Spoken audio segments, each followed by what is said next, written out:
This podcast is sponsored by nobody.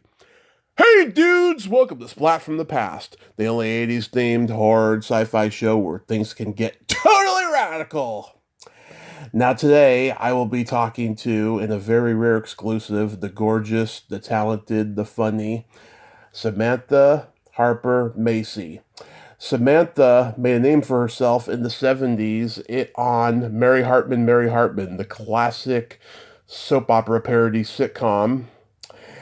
Before that, she was in Oh Calcutta, the very controversial body play, and I do mean that in a pun-like way.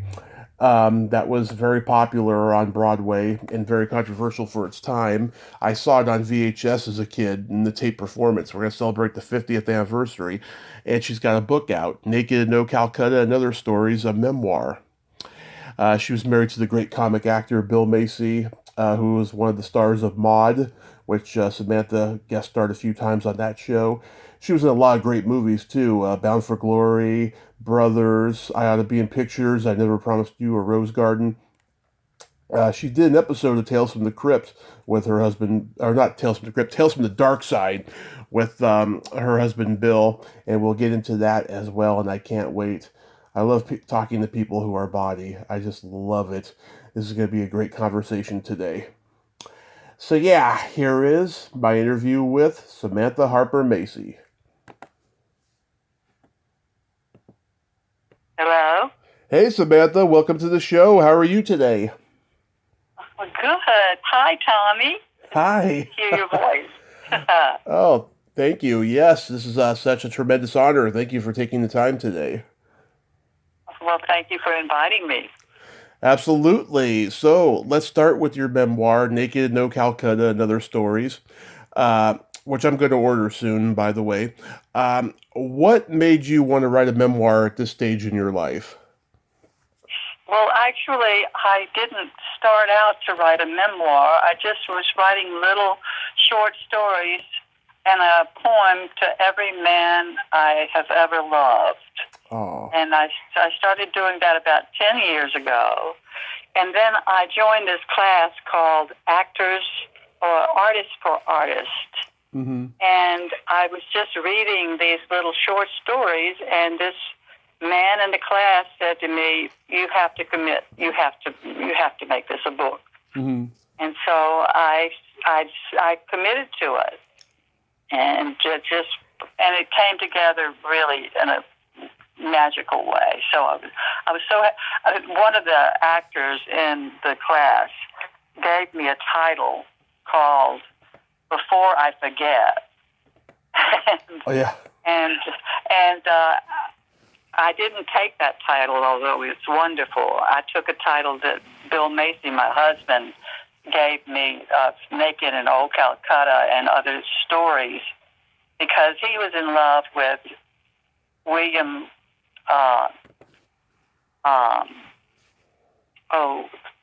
the great writer, William Goldman? Saroyan. And Saroyan used to use a title like that. He'd take one of his short stories and then say in Other Stories. So he gave me that title, and I used it instead. Yeah, Before I Forget. I think that was taken by somebody, if I'm not mistaken, so it's good that you came up with this title. Oh, really? I'm pretty sure someone had that title, yeah. But it's really incredible, because if I didn't write down some of these memories, I wouldn't remember them. You know, Yeah. you get older, and things in your past can kind of disappear. It's great when you've got them written down and you can actually really remember them. Oh yeah, I'm writing my memoir, and I've written down stuff because I just see the signs of me starting to forget things, and I'm almost 40, so it's going to get worse from here, Yeah, I know what you're saying. So I'm so glad I wrote it, because it's so full of love, and it's so full of magic, and I just wanted my voice to enter that conversation with the world. Mm-hmm. How's it been received? So far, so good. my friends from Mississippi are just totally in love with it. And I didn't know if I would shock them, but they just love it. And the people that I've given it to or told about it have responded really well. So I'm happy with it. Yeah, if they know you well and they love you, you can't shock them. I guess not. I guess that's true. Because, well, there was a roommate I had in college called Kathy Mallet. And she and I were the two virgins at Ole Miss. We went through all those years of 3 years and 3 summers and graduated virgins. And there was a statue on Ole Miss campus where the people used to march by in their hats and gowns to get their certificate saying that they had graduated. And there was a rumor that when a virgin marched by that statue, he would tip his hat. Yeah. And Kathy and I decided that we would blow his head off if he didn't tip his hat for us.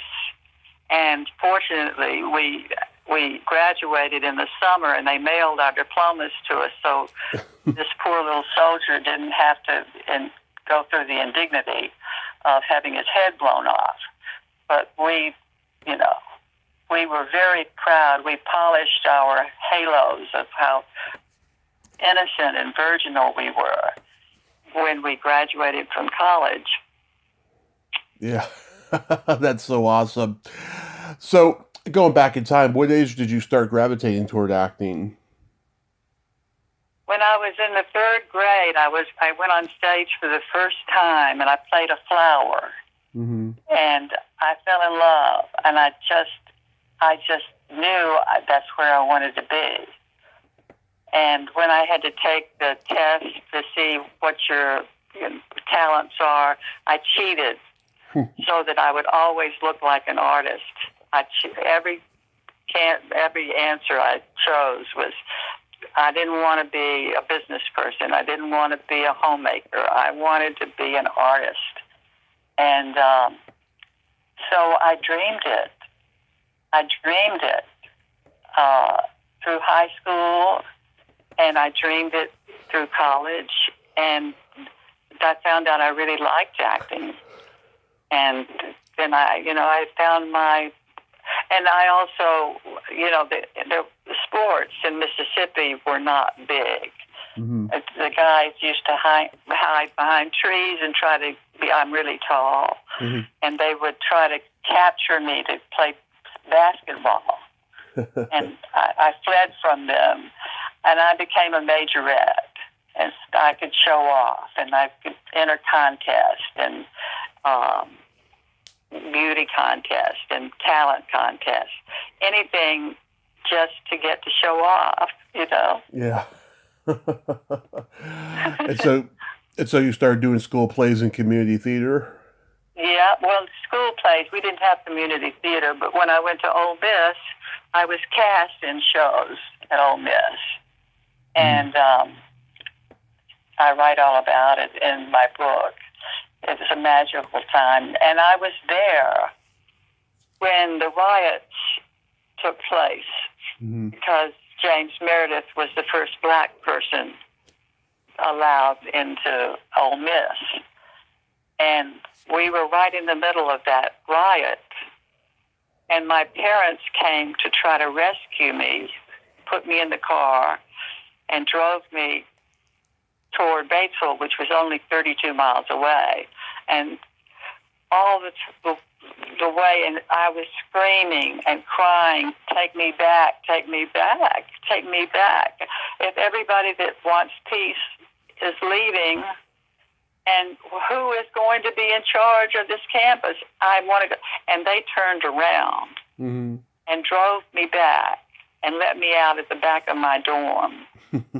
And we were right in the middle of the entire thing. The guy that was killed, the journalist that was killed, he was killed right outside our room. Wow. And my roommate had gone out and taken my blanket and put it. She thought he had a heart attack, and she was holding his feet up. And then they came and took him away. We called boys' dorms and fraternity houses and sorority houses, and just got a network going. And we found out that the cops, whoever they were shooting tear gas into the men's dorms to try to get them out into the riots. Mm-hmm. You know, they weren't using tear gas to stop the riots. They were using it to stir them up and make them more dangerous. Right. And so I got to write that story and how we made peace with the paratroopers and all the people who were brought to the campus. And it's a really great story. And when I talked to my friend back home just the other day, she said, "I'm so glad you wrote our side of the riots, because it wasn't always reported that way." Mm-hmm. And so I did write our story. I'm sure you told that story when you made Brothers. When I made Brothers? Yeah. You talking about the movie? The movie Brothers, yeah. Yeah, I hadn't thought about that in a long time. I played a lawyer in that. Right. Yeah, nice to remember that, because I had kind of forgotten about that. Well, no, I didn't talk about it at that time. I was, playing a lawyer to some convict. So you first you attended the University of Mississippi and then the University of Illinois, and so you were doing acting in both of those colleges? Yeah, I got a fellowship to the University of Illinois, and they paid all my expenses. I was also offered a fellowship at Yale, but they only offered me $200, which wouldn't have even paid my transportation. So I went to Illinois, and when I got there, it was right after those COFO workers were killed in Meridian. Mm-hmm. And when I got there, the people that had chosen me to get this fellowship had all changed their minds. And they said, she's not going to be in any of our productions. She's not going to be in my Moliere. She's not going to be in my Shakespeare. She's not going to be in any production. And so I looked at that and I thought, well, that could be a good thing, because in 9 months I'll be out of the school and I'll go to New York and I'll have a shot at it there. Mm-hmm. And so that's what happened. They put me in the stacks at the library, mm-hmm. and I just went and studied the lives and styles of actors who had died 2,000 years ago, and wrote a paper and got out of there and went to New York, a total virgin still. And within 7 years, I was on the vanguard of the sexual revolution in New York. And you lost your virginity. Yeah. Yeah. And so that story is in my book, how it came about, and the spiritual trip I had to take, the journey of becoming. I've been reading Oprah Winfrey's biography, mm-hmm. and she said, "You don't become who you want. You become what you believe." Mm-hmm. And I had to learn to believe in myself and in my dreams, and that manifested with Calcutta. Mm-hmm. And but just before you got to know Calcutta, though, were you studying with any of the famous teachers in New York? Oh yeah, I was studying with the guy that did Lee Strasberg? Yes, thank you. Yeah. That's what I mean by you can forget. Yeah, I was studying with Lee Strasberg. And he really helped me get started, gave me a foundation for it. And I loved him. He was just a wonderful teacher. Who are your... And then I got jobs on the road with the Barn Dinner Theater tour through the South, which was kind of like the Borscht Belt tour out of New York. And the Catskills, yeah. Yeah, the Catskills. It was the southern version of the Catskills. And it was a fun company, and I did 2 plays for them. And then I came back, and I had a job at the Plaza Hotel, which was just an icon of a beautiful palace on Fifth Avenue and 59th Street. And they took me back in every time I needed a job. And from there, I also had a job as a singing waitress at the Gaslight Club.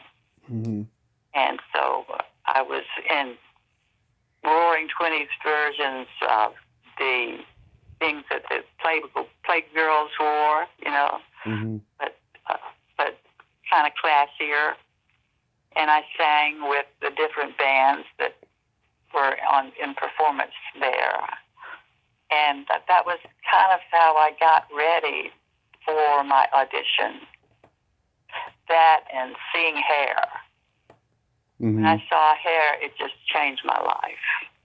And I just wanted so much to be part of that show. I dreamed it night and day for hours on end, every aspect of it. And there came a point where I felt like I could step off my bed and I would be in that reality. And I would really be in Hair. And it just popped out of my mouth. I said, "Dear God, that's my idea. If you've got a better one, I'll go with yours." Yeah, Hair was huge, you know. So, oh, Calcutta, that was just a standard audition for you? Yeah, that was an audition that came up. I had gone to Colorado to see my brother who was in grad school there. And I had dropped acid with his friends out on the mountainside. And all I wanted to do was take my clothes off and run in those hills. Of course, I didn't do it. But when I got back to New York, and suddenly I called a friend. I was out of work when I got back to town because my boss at the Gaslight Club swore that he had told me to come back next week. And so I was totally out of work. Are you still there, by the way? Yeah, I'm here. Okay. I was totally out of work, and I kept calling friends to just try to get together with a friend. And I spoke to this girl I had been on the road with, and she said, "Oh, Samantha, get on a bus and go to 12th Street and to there's a play that's playing there, and everybody's naked and all the guys are straight." She said, "Just get on a bus and meet me there." And so I went there, and I was pretending to sell Cokes. And that was her job there. And her roommate came out and said, "You know, I'm too fat and Dee Dee's too skinny, and you're going for us." And I followed her into a little room, and I said, I can't sing. My accompanist is out of town. I haven't sung in weeks. And the director for the show was sitting playing poker with my future husband, Bill Macy, in the corner. And he said, "Are you a trained singer?" And I said, "Yeah," kind of lying, you know, but yeah. And he said, "So sing anything." And they put me down for 10:30 the next morning to audition for the San Francisco company of Calcutta. And I just went upstairs and saw the show, I fell in love with it. Everybody in the audience looked just like my parents. Yeah. And I was in shock. And so I went home and I lay down on the bed and I started talking to my subconscious.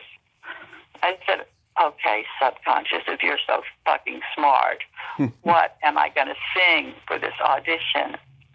And on the top of my stack of music was What Do You Get When You Fall in Love? And I rewrote that song and went in and sang it and eventually won the part. Wow. And you like the script, I imagine. Well, the script was, it was a bunch of different plays by slumming artists. There was even a Beatle that had a script. And nobody was told who wrote what. But I do tell it in the book. Mm-hmm. What was your question? That you like the script. Well, yeah. Some of the scripts were not to my liking, but were okay. Some were incredibly witty and incredibly funny, and I got to play two of those. By the time I went to San Francisco and I did the Southern one. Mm-hmm. And then when I came to New York, I did the British one. And then I ended up in the Broadway show doing the British one and the Southern one, mm-hmm. and the singing one. So I just had a ball. I just loved doing that show. What did your parents think about you doing the show? Well, when Jacques said, what are you going to tell your mother? Because he had tried to talk me out of auditioning. And I had begged him to let me sing, and we had auditioned for 8 hours. And he turned to me and he said, so what are you going to tell your mother? And I said, oh, I can't do this show unless my parents say it's okay. and everybody dropped their jaws. And finally, the stage manager said, well, you have to 10:30 tomorrow morning to let us know. Mm-hmm. And I went home and I lay down and I started communicating on other levels to my parents. And then I called them. Mm-hmm. And I said, I have to warn you, I've been talking to you on unconscious levels for about an hour. And I had an audition, and the play is vulgar, mm-hmm. and it's naked part of the time. Yeah. But I feel like I've met the most talented group of people I've ever met. I feel this show has my name on it. But if you can't okay it, I will walk away and I will never blame you. Mm-hmm. And they both at the same time said, do it. And I said, really? I said, do you want me to change my name? And they said, whatever you want to do, you just do it. And then the next week, the New York Times published a picture of a naked old Calcutta. Mm-hmm. And they called me and they said, if you want to change your name, that would be okay with us. Did you? Did you change your name? Yeah, I became Samantha Harper. I had always been Harriet Harper. I became Samantha Harper. Oh, yeah. I mean, this was something that was so subversive, so much of a fuck you to the mainstream. You know, I wouldn't be surprised if someone tried to revive it now and it got rejected. You know? Yeah. Well, it ran for 50 years. You know. Yeah. They cut companies all around the world, and when they revived it, Bill and I went down to Florida. Mm-hmm. To see the show, and the director said, now don't get all excited and throw your clothes off and jump up on the stage with it. This is their show, it's not your show. Yeah.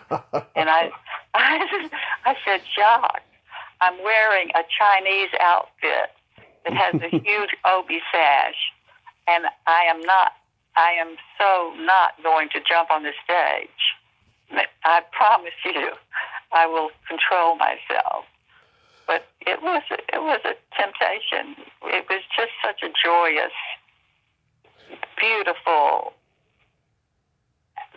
absolutely sketchy. Some of it was not that great. Mm-hmm. Some of it was really important and touching.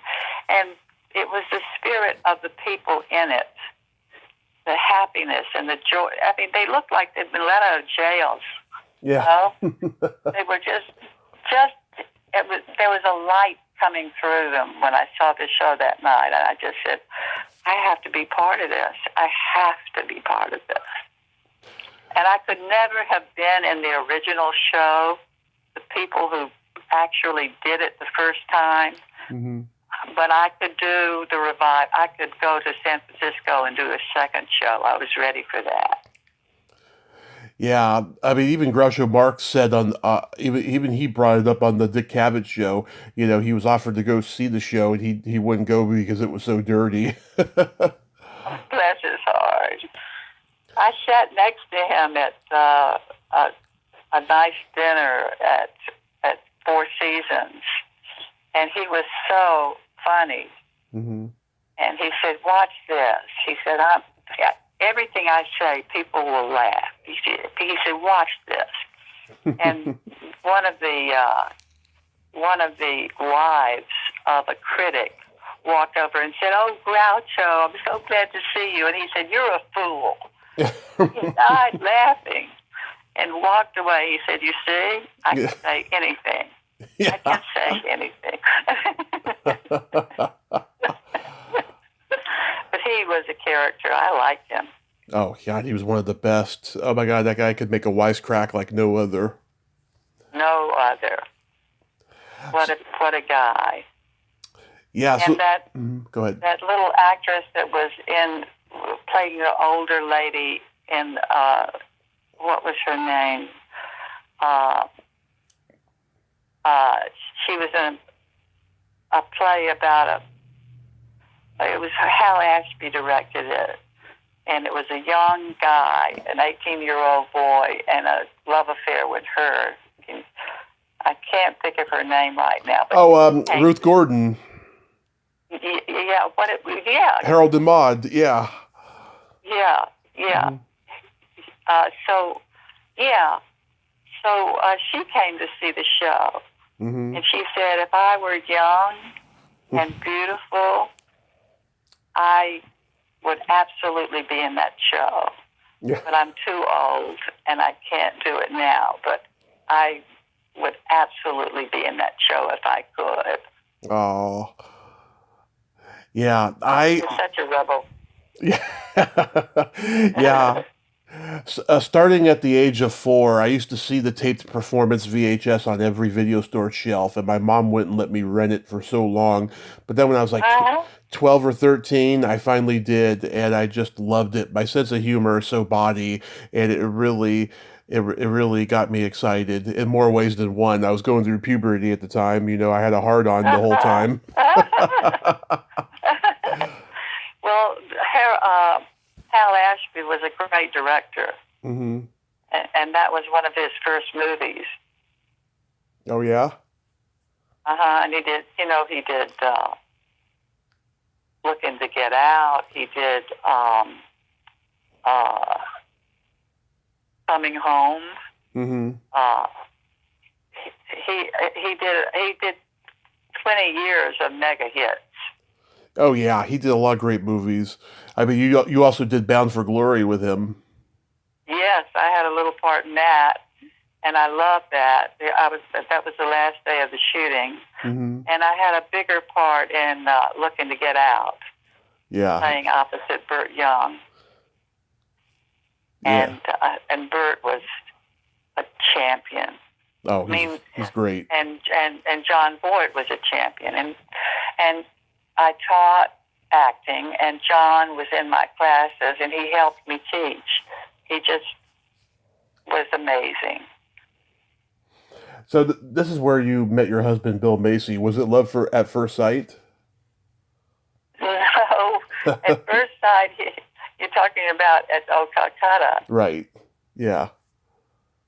Well, he had helped me at my audition because Jacques said to him, I think she's talented, but she's scared. So shake her up. Just go and shake her up.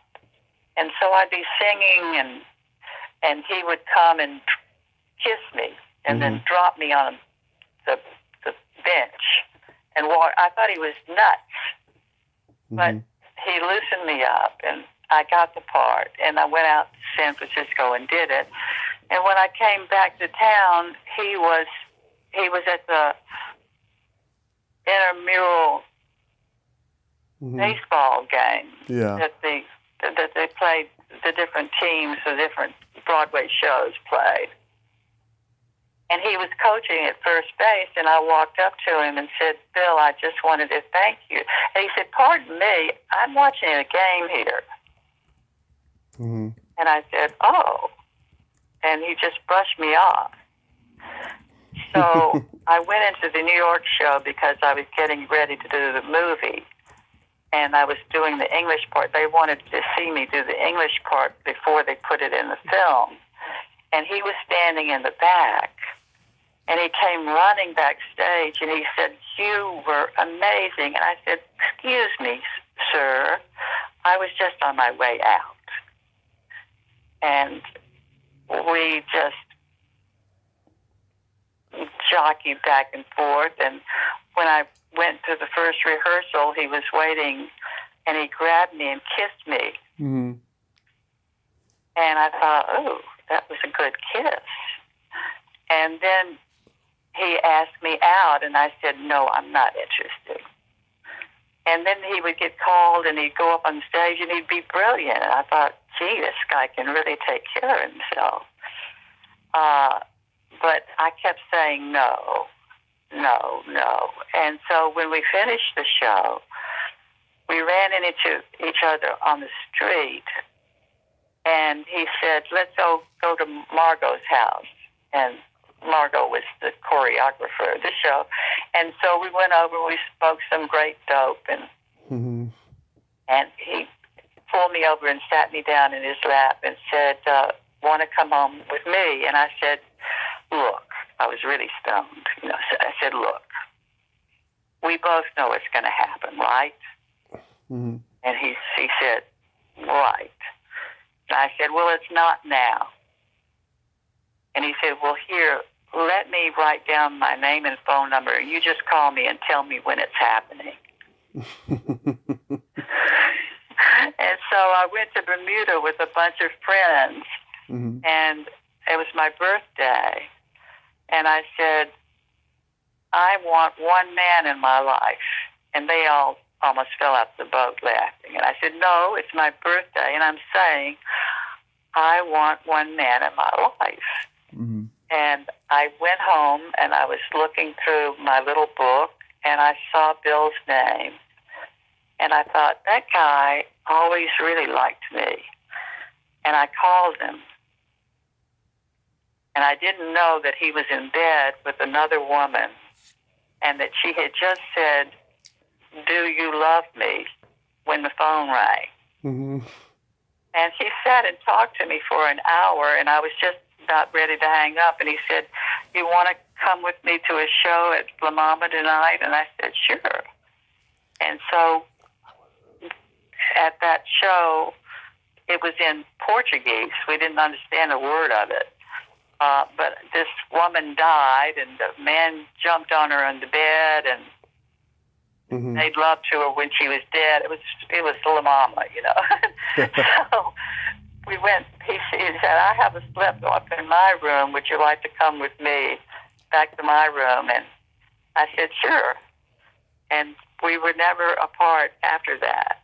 Oh, that's sweet. Yeah, he was such a brilliant comic actor. I grew up on My Favorite Year and Bad Medicine. He's so great in those. Oh, so great in those. And his favorite show, by the way, was a podcast that Gilbert Gottfried did. Yep. Amazing Colossal Podcast. I'm so sad that Gilbert's gone because I listen to it every week. Yes, I loved it so much, and Bill felt that was the best thing he ever did in his career. Yeah. Because he started playing with Frank and with Gil, Mm-hmm. and they kept asking him questions, and every answer he would say, "Nope, I never said that." Yeah. And it became a running joke, and that it was so funny. People were just on their bellies laughing. Oh yeah, Gilbert always bringing up Cesar Romero and the Orange Wedges. Yes. Loved it. Oh, he was wonderful. I just hated losing him. Yeah, God, that was awful. It's like a bad dream almost. Yeah. Did O Calcutta ever get like any angry protesters at shows?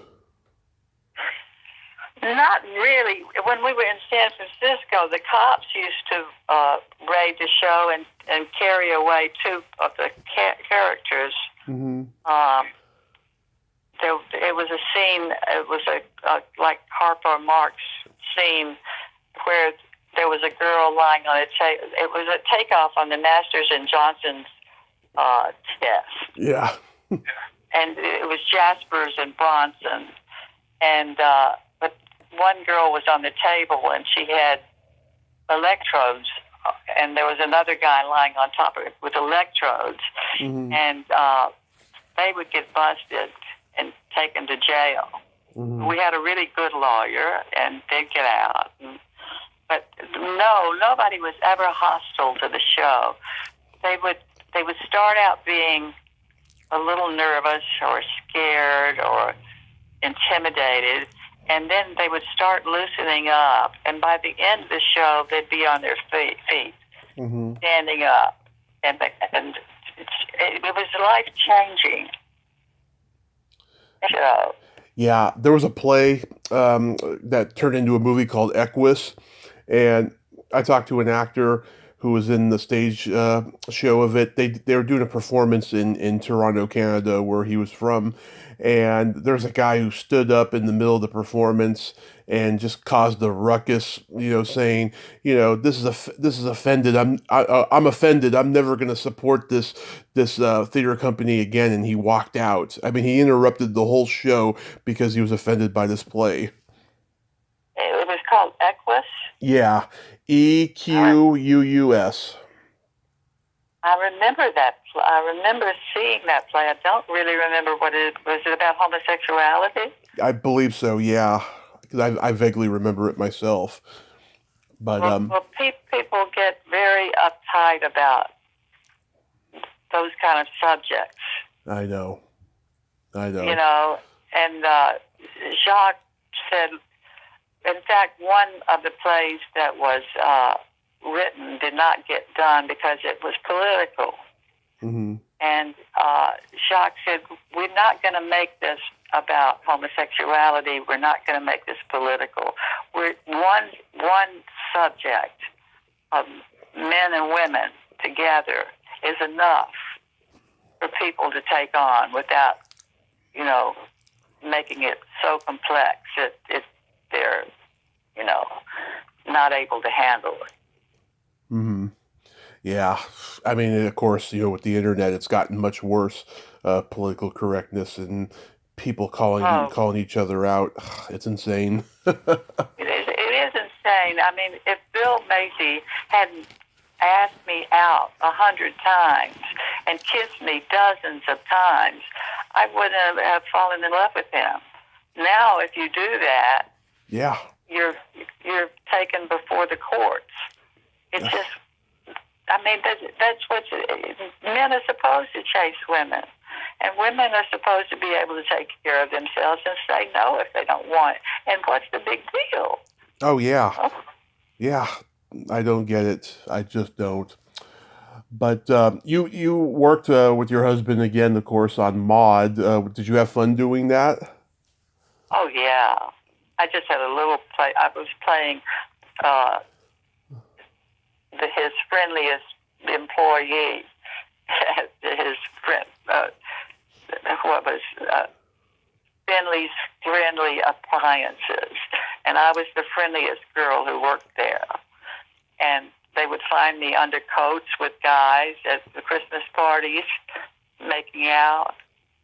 So I just had a small part, but it was really fun, and it became something I did several years on their Christmas show. Yeah, I talked to Adrienne Barbeau last year. She's a sweetheart. Oh yeah, she's an angel. Yeah, and she was wonderful on the show, and he was magnificent on that show. I was sorry that B had a divorce and she couldn't go on, or we would have gone into a seventh year. Yeah, but then of course she made a comeback with the Golden Girls, which was huge. Huge. That was such a popular show. Yeah, I mean, my grandmother used to watch that. Who? Me and my grandmother used to watch that show together. So how does Mary Hartman come to you? Well, coincidentally, Norman Lear hired my teacher, who was Joan Darling, to direct that show. And he called her and he said, I want Samantha to play the part of the girl who falls in love with Grandpa Larkin. And Joan said, yeah, absolutely. I don't even have to audition her. Absolutely. And so I was in. And Grandpa Larkin was an 88-year-old actor named Victor Killian. And he had been blacklisted and hadn't been able to work in films or on television for 50 years. But he had only been on stage, and Norman hired him as Grandpa Larkin. And that was the thing that made him most famous, made him remembered best. So I have to take my hat off to Norman for giving him that part. And it was so fun because I was 32 and he was 88. And I was falling in love with him over one of those tests you give, with the pictures and a Rorschach test. And I fell in love with him and got fired for dating my clients, and then had this long part of, being a door-to-door sales, and I had all kinds of and I was in a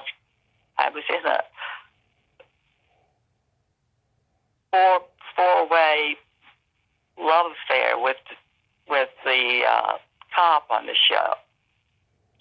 He was seeing Mary Hartman and her sister and me.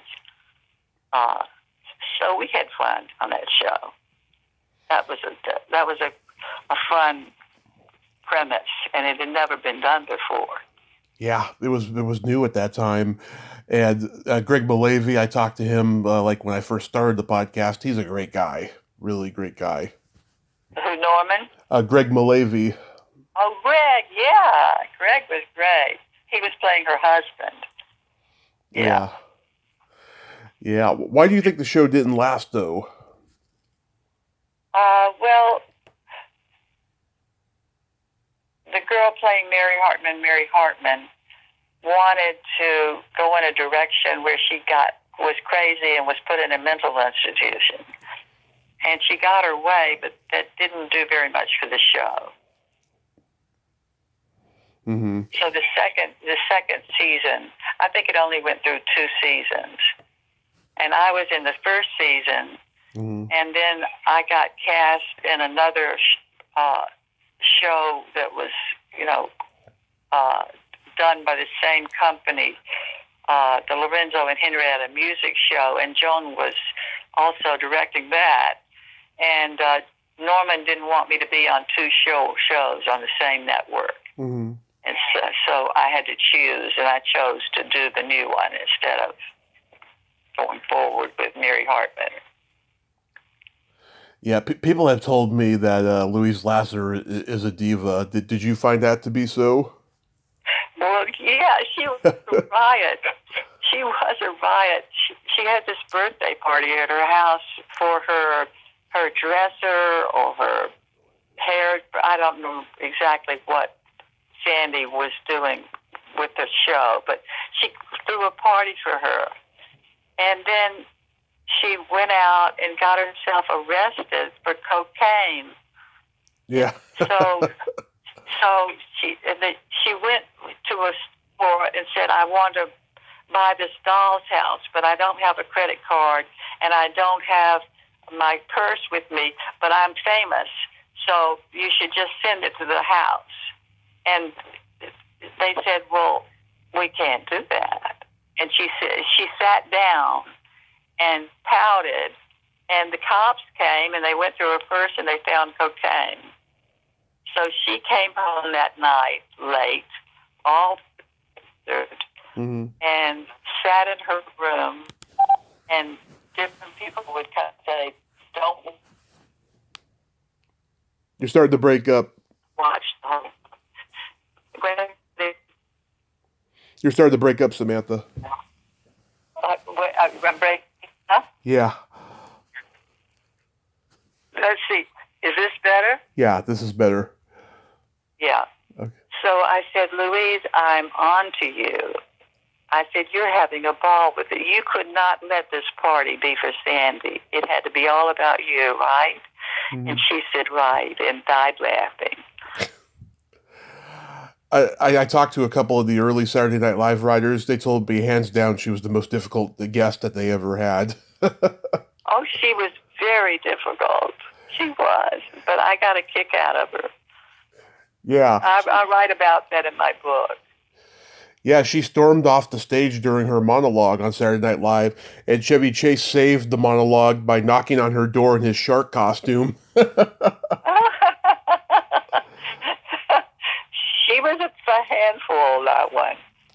She was. Yeah. How about the David Steinberg show? Oh, we loved working with David Steinberg. We went to Canada to do that show. Mm-hmm. And put us in a couple of sketches, and he was great company. I love David. Yeah, you had the Second City legends, Joe Flaherty, Dave Thomas, and Marty Short, and like nobody even knew who these guys were yet. Wow. Yeah. Yeah. He was a cool guy. I used to run into him up at the hill in Delhi once in a while and see him. He was a wonderful host. We loved working with him. We did other things. We ran bowling contests together, and mm-hmm. we were on the Tattletale show. Oh yeah, yeah. Bill and I loved that. Yeah, I was trying to find some episodes with you two. The only ones I've been able to find, of course, are Charlie and Mitzi, because I had them on earlier this year. Oh, really? Yeah, Charlie Brill and Mitzi McCall. That actress that played the girl who was blind and deaf on Broadway. What was her name? Patty Duke. Patty Duke. Yeah. He was on the show with her husband. With John Astin. And they got into a big fight. I saw that, actually. Yeah. They got into a big fight. They got so mad at him, she was screaming at his picture. She was a hoot, too. Yeah. that was a fun show. It was a fun show to do. Yeah, Bert. All the girls on that show would like flirt with Bert Convy. Oh, he's a cute guy. Yeah. And then they wanted a formal version of that for Saturday night, so I wore my wedding dress backwards. When they called to ask us to do that show, Bill said no. Mm-hmm. How much does it pay? Yeah. Yes, we'll do it. Yeah. It was a nice little salary, and it was a fun show. I felt like I was kind of like Bill's sidekick. Mm-hmm. You You know, you we were two, kind of the comedy team together. you two really complimented each other. Yeah, it was easy to support him because he was just so talented. He blew my mind. I mean, when he came out and started doing Maud, and I had only seen him do Old Calcutta, I'd never seen him be on camera with 4 cameras pointing at him and having to learn a new script every week. They'd come in late after the first show and start a new script. And he blew my mind. In fact, the second week that he came in, he was late. Mm-hmm. And he walked in, and he said, I'm sorry, just let me get a cup of coffee. Just let me get a cup of coffee. So he got a cup of coffee, and he walked over, and he looked at his script, and it said, The Fatal Heart Attack of Walter. And they had done that on all the scripts in case you saw it in somebody else's, on this script. They had a great sense of humor, that writing company. Yeah. And, well, Norman always hired, comedians to write for the shows. Yeah, he had great people, the great producers for Maud, and a director that Bill did not like, and who got him into a lot of trouble. But the producers were brilliant, and they were responsible for me getting my first guest shot on Hot L Baltimore. Huh. How about go ahead. I had seen that play in New York and fallen in love with it, and I wanted to be in it so much. And we came back to L.A. and I was on the elevator with the producers of that show, and I realized they were doing Hot L Baltimore. So I went up and I went to Bill's dressing room and I called them and I said, look, I know you think I'm only Bill's girl, but I saw that play and that's what I do. I look innocent and I play hookers and strippers and I said, I'm funny and I have to be in your show. And they said, Samantha, the show is totally cast. Mm-hmm. And I didn't say anything. I just kept breathing. They said, come down and get a script, and tomorrow I want you to read every part in the show. Mm-hmm. So I came down and I got the script, and the next day I walked in with different jewelry, and I changed between every character. And when I finished reading, they said, Samantha, this will not go for nothing. And the next week they handed me a script that they had rewritten where I had my first little part visiting the guy who ran the hotel. He was a virgin, and he was embarrassed because all the girls were hookers, and I was the girl who very sweetly seduced him during the dark while not actually on the show. Yeah. And that was my first guest star, and I worked a lot after that. Mm-hmm. How about I Never Promised You a Rose Garden? Oh, that was a nice part. I played a woman who was a nurse and probably a shrink. Not a big part, but I was glad to be part of that show. I talked to a nurse from that recently. This English actress named Corinne Collison. Oh yeah. Yeah, she was a force in nature. Was she on that on the show I did? Yeah, I Never Promised a Rose Garden. She played a nurse in that movie. Oh yes, oh yes, oh yes. She was wonderful. In fact, I wished all people were that kind of healer. Mm-hmm. I don't know if that was a true story or not.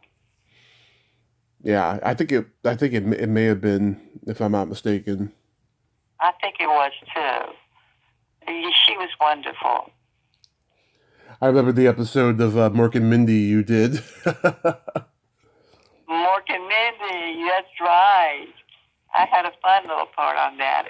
And Sparkle Robin, Dish. so wonderful. You know, Mm-hmm. there was a lot of extras on the show that day. And when he finished his job, we thought he had left. But he had crawled into an armoire on the stage, Mm-hmm. and he started playing with us, Mm-hmm. finished our work. He just wanted to be there with us and support us. And I thought that was very classy. I loved Robin. Yeah, he would just go into an improv and just crack everybody up anywhere he went, you know? Yeah. He was a genius. You know, he was a genius. He really was. Yeah, there was no one like him. I miss him. Yeah, he was one of the greats. I'm sure ABC advertisers loved that episode, you know, with all the products that were being advertised. Yes. I love being the lady with the beautiful hands. The Sparkle Dish, yeah. Or get Sparkle Dish, and he was what? Yeah, that was fun. It was a lot of fun. The reason I wanted to be an actress was for the fun of it. Mm-hmm. Bill wanted to make a living and support us, and he did. I just wanted to have a good time, Mm-hmm. and I did. So we were both very blessed. And then you entered Neil Simon territory with I Ought to Be in Pictures. That's right. That's right. And the actually, I got the part, and then the producers called my agent and said, would she be willing to do it topless? Mm-hmm. So they called me, and I said, well, one of my breasts is much smaller than the other. So if they know that, sure, I'd be willing to do that.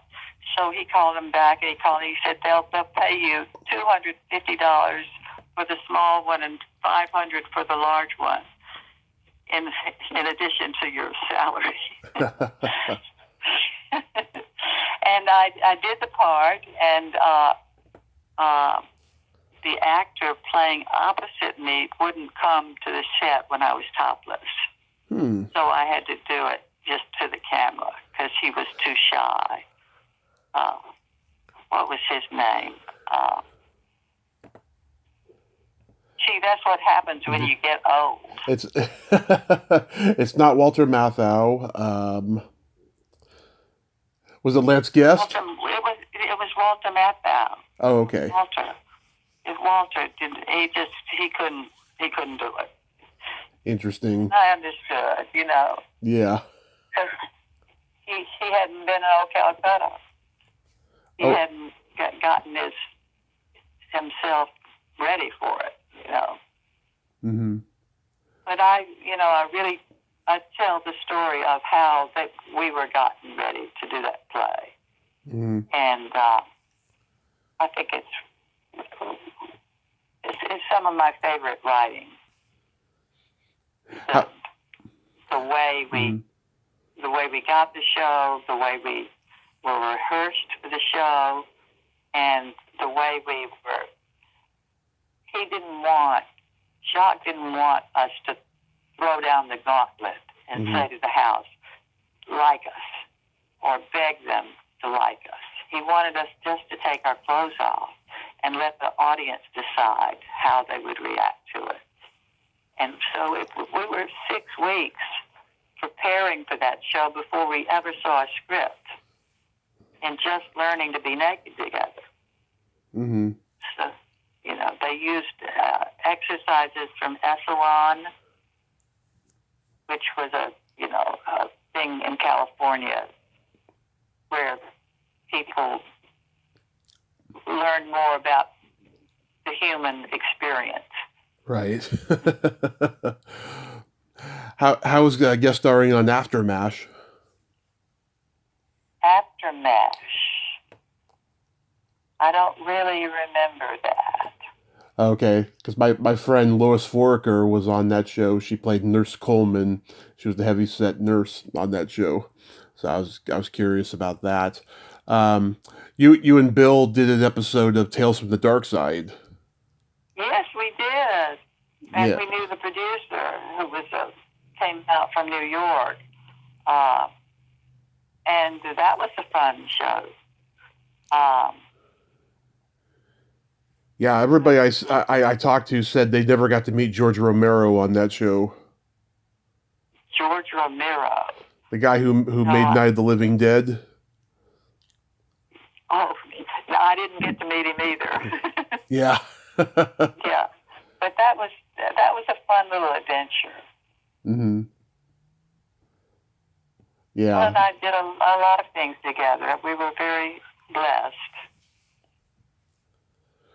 Mm-hmm. So I know this is in your book, but why did you leave on-camera acting? Why did I read what? Why did you leave on-camera acting? You mean, oh, why did? Yeah. Oh, why did well, for one reason, Hal Ashby died, Uh-huh. and he was a big part of my dream. And then my folks in Mississippi got sick, so I went a lot and spent a lot of time with them. I would spend 2 weeks out of every month, Mm-hmm. just trying to keep them on their feet. They were just not well, and I write all about that Mm-hmm. in my book. But my mom was in the bed and couldn't move at all. And my dad was taking care of the whole family, and he started to break down because he just was outnumbered. Mm-hmm. So I dropped my on-camera career and my teaching career and just went to help him for a while. And then when I re-entered the Hollywood, I came back into the theater Mm-hmm. in Hollywood and did plays with Southern people who were also dealing with their people back home. It was really an interesting mix. I mean, an interesting marriage of my life experience with other Southern actors who were going through similar things with their folks. So I loved doing theater in California and did it for quite a few years. Mm-hmm. Mm-hmm. Anything you've done in theater that stands out that you're proud of the most besides O Calcutta? Well, yeah, we did a revival of the show that Bill did in New York that put him on the road and brought him to California and got him Maud. It was called And Miss Reardon Drinks a Little. Oh, I love that play. Yeah, I played the part that Julie Harris had played. Mm-hmm. And the one who was just walking the edge of insanity, just walking on the edge of it.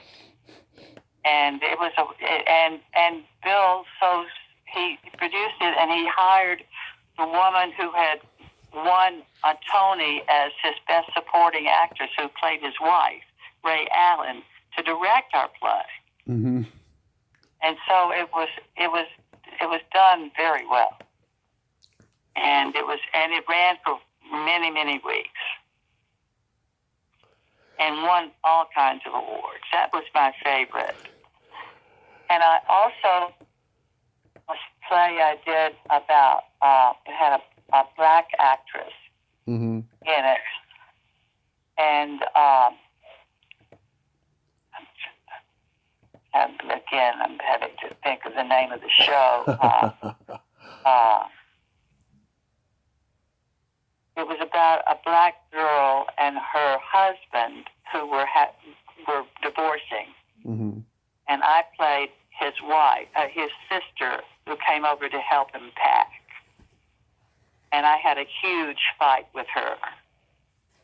And she asked me to do the part, and I read it. I said, "Are you crazy? I spent my entire life trying to establish me as somebody who's not racist, and you want me to play this racist part? No, I absolutely won't do it." Mm-hmm. And then I was walking on the beach, and I was remembering the last line of the show of my part in the show was, "Well, ha, ha, ha, I'm white and you're black, and I'm just as happy as hell about it."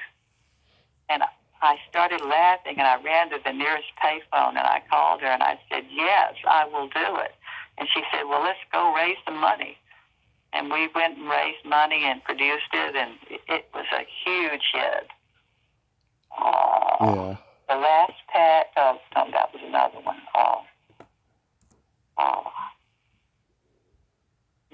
Well, if I walk in the other room, you may break up, but I'm going to do that. Okay. I'm going to tell you the name of that show. Okay. I'm walking through. Here we go. Still got you? Yep. Yeah.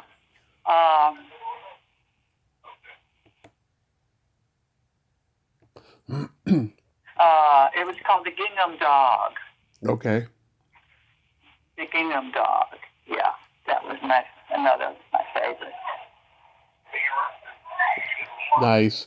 Yeah, I love, and Miss Reardon Drinks a Little. I volunteered for a theater company years ago that did performances of it. I volunteered like 4 or 5 times just so I could watch the play. It was so great.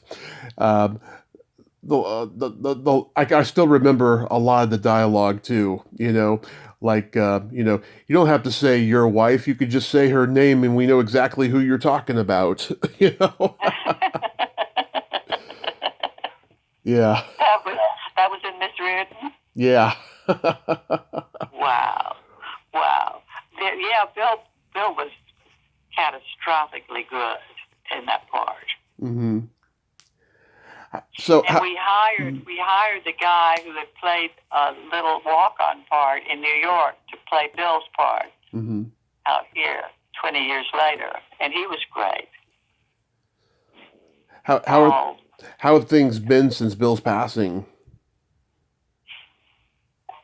Kind of miraculous, mm-hmm. because I haven't emptied out his closets. He's got all his clothes here. I feel him very close to me. And coincidentally, and I write about this in my book, I had been close friends with a man that I was next door neighbors to in New York, and his family. And we were really close, and he introduced me to Pablo Ferro and Hal Ashby, and we kept up with each other all these years. Mm-hmm. And so I wrote him that I had lost Bill, and he wrote me back, and he said, "Well, anything I could say would sound trite, but I'm coming out to California next week. I'll call you." Mm-hmm. And he called me and he said, "Do you want to go to a movie with me? We can go see The Irishman, and everybody will see you out there with another man, and they'll say, 'Oh, that hussy Samantha. She's out with a younger man that Bill's just gone.'" He was 89 at this time, mm-hmm. my friend. And so we went to the movies, and we started communicating by phone. He was living on the East Coast, mm-hmm. and we started doing a lot of FaceTime, and he wrote me a beautiful letter, and he came out here, and he's been living with me for about a year and a half, or 2 years. 2 years. So it's given me so much comfort and so much joy to be with him. And he did a play that Bill was in. Mm-hmm. It's just like part of the family. It's just, my family was extended. And I'm grateful for that because I don't have children. Mm-hmm. And it's so nice that I still have a loving friend to live with me. And Bill is all around. He's all around. I spoke to him before I called and said, Bill, I would just love it if you would pop in and show your talent while I'm here. That's so sweet. What is it with the older generations? They just, they always figure, God, we don't have much time left, so let's do it. But whereas the younger generations, they're like, oh, I got all the time in the world, whatever's meant to be, meant to be. I mean, that is just so sweet that happened. You are very blessed, Samantha. I certainly was. I certainly am. I certainly am. It's just a miracle. A miracle. Now he's 91, Mm-hmm. and Bill was 97 when he died. Mm-hmm. So I'm looking at a world that is a total mystery to me. You've always liked older men. I guess so. I like older women. All the boys say that. Oh, I do. I mean, I lost my virginity to my high school guidance counselor. Oh, that's beautiful. Yeah, Oh, what fun. I just turned 18 like the week before. Yeah. Oh, that's stunning. Well, you should write a book.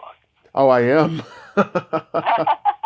You are? Oh, yeah, I've been working on it for on and off for a year now. I got to reconstruct it because I was going in a different direction, kind of like the way that you described how you were going in a different direction and then ended up with a memoir. Yeah, I was trying to write a part movie guide and part memoir in a way, talking about, where I was at that point in time when I discovered that movie and stuff, right? I could still write those stories, but also just write it, like a memoir too at the same time. Yeah, absolutely. It was quite a discovery to realize I could turn it into a real memoir. And I'm so glad you're doing that. Yeah. And, going back to that, writing everything down again. I've been writing everything down again for a while now. I have a couple of books in me, not just that one. I have some others too, including an erotica book about sexcapades I've had and fantasies and all that stuff.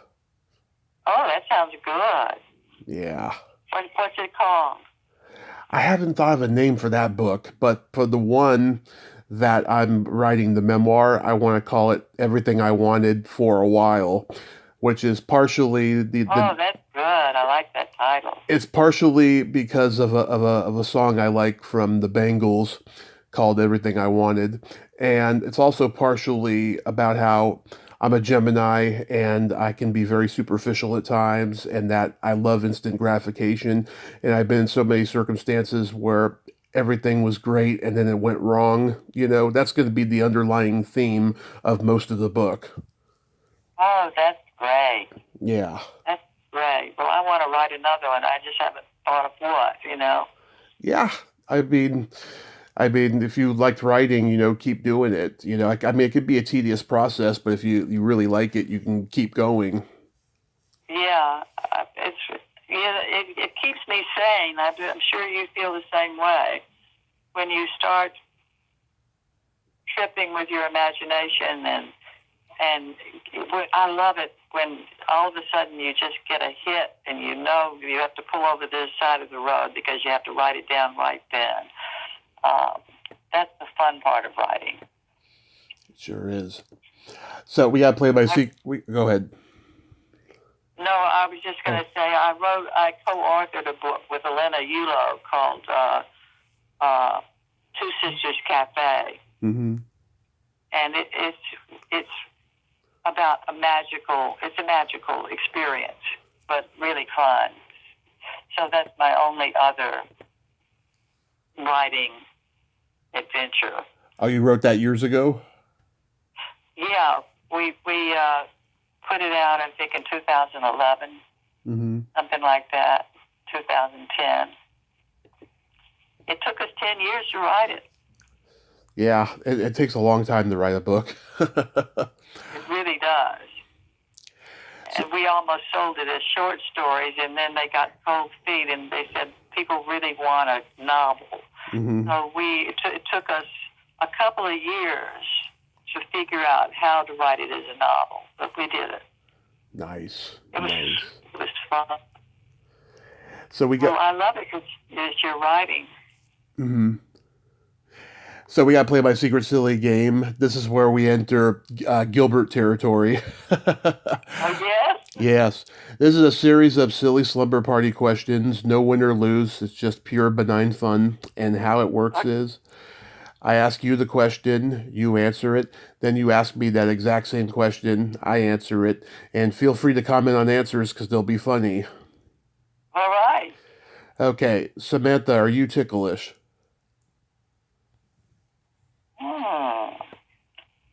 I don't know. Nobody's tried to tickle me in so long.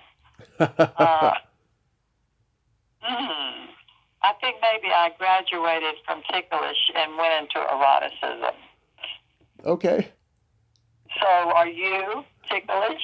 Yes. I love being tickled in a erotic sort of a way, but if you tickle me without warning, I'll hit you in the groin. Oh, remind me not to do that.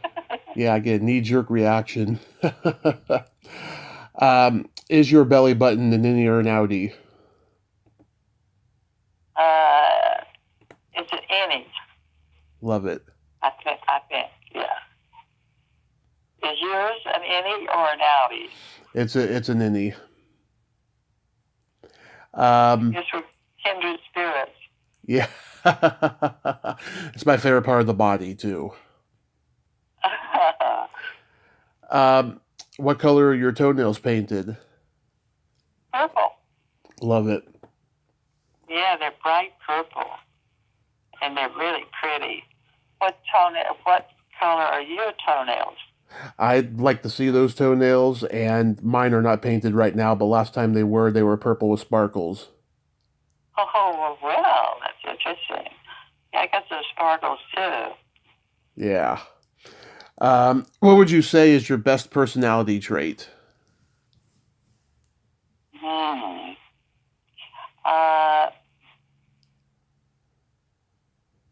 Kindness. You are very kind. Kindness. I can tell. I get a lot of joy in taking care of people and being nurturing. That's my favorite thing. I was a nurturing teacher when I taught acting, and people. I just heard the other day. I said happy birthday to one of my students from 20 years ago, and he said, "Samantha, you changed my life. There are no words." Oh. And that just moved me. I just cried, you know. Mm-hmm. So what was the question? Oh, what's my best personality trait? Yeah, what's your best personality trait?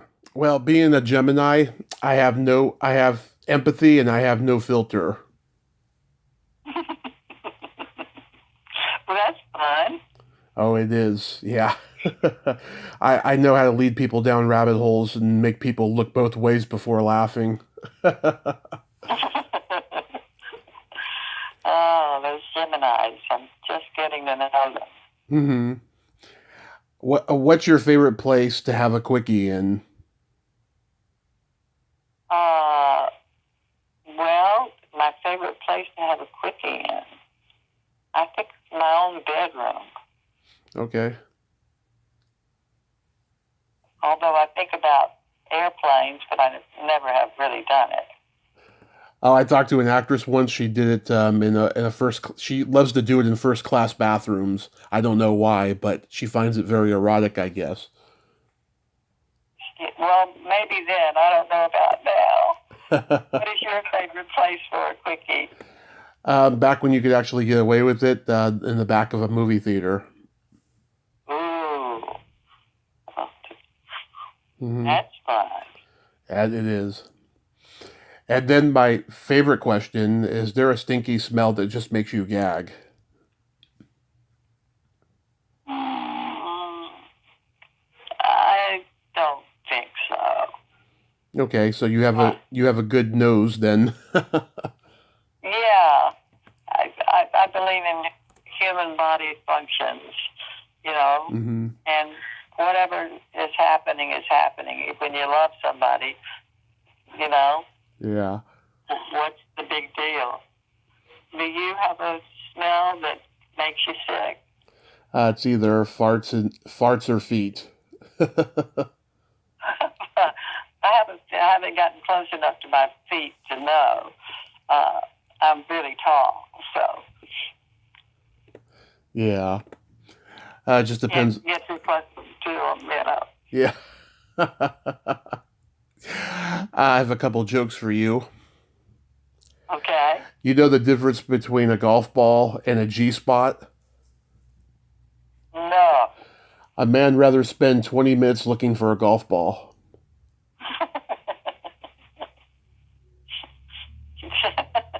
That's funny. Yeah, it's true too. I personally have never had that problem, so. What do you call a boy that doesn't masturbate? A eunuch? A liar. That's good. Yeah. That's really good. So Naked in O Calcutta is available on Amazon, and do you have a website? Uh, I have a Facebook website. Yeah. Uh, no, I don't have a website for that for the book, but it's available. I had it published at Ingram Sparks, Mm-hmm. and that is the best-selling. Uh, I don't know. They sold in Europe, and they sold at Barnes and Noble, and they have sold my books at Barnes and Noble and at Amazon, and it's also at Ole Miss. There is a Square bookstore that's Mm-hmm. selling it. So there's different places it can be gotten, but it can be gotten so easily on Amazon. You know, it's just either type in my name, Samantha Harper Macy, or type in the title of the book, Mm-hmm.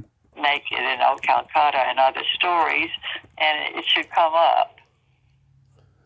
Nice, nice. Well, Samantha, you are an amazing lady. Thank you so much for coming on today and sharing all these great stories. And I will get the book and I will enjoy it and I'll let you know. Oh, do, please do. Thank you so much, Tommy.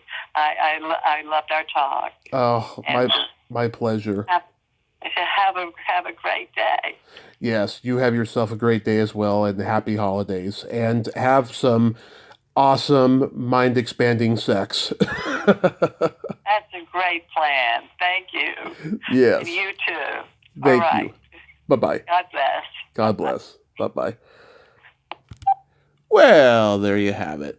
Samantha Harper Macy. Ain't she a sweetheart? Oh, fun, open minded, not easily offended, which is the mark of a true woman, I have to say. And it was a great conversation.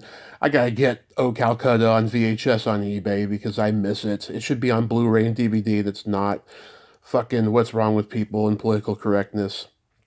It really, really sucks, political correctness. Well, until next time, this is Tommy Throwback Kovac saying there's no shame in living in the past because the present sucks. Later, dudes.